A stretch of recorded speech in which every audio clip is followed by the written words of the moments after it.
yaşım döküp gülümden ayrıldım bugün. Musafirlik derdini çekip ilimden ayrıldım bugün. Kança ayu yıllar beri göresim geliyor o yare. Munça bir kıyın eken dostlar, zalim ayrılık azare. Kışlağıma barasım geliyor, şad olup yöresim geliyor. Kara gözlü nazlı yare, men juda göresim geliyor.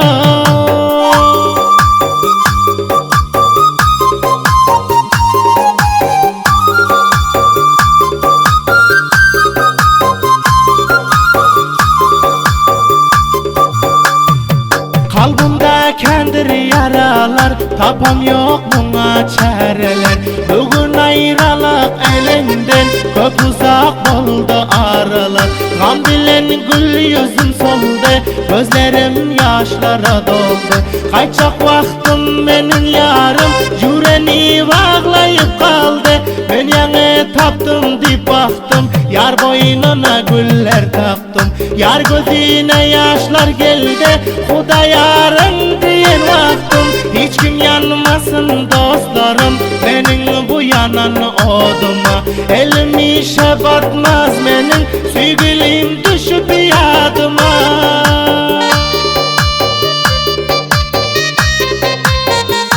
Haşim Hoşdila şiir okuduk ve taze aydınlarına eşleyendiyseniz Şehir Anfoy Bender Hançerbağ'dan Cebbar Sayda müracaat eder.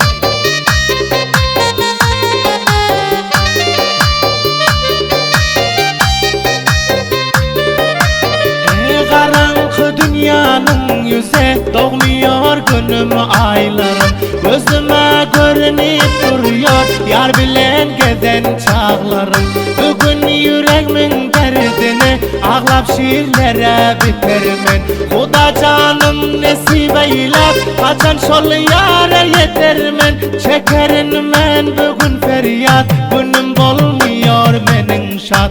Geceler dağım atırıyor, vefalı yarımı yatlap. Tapılmaz dertlere derman, ağlarını şol yarı görmen.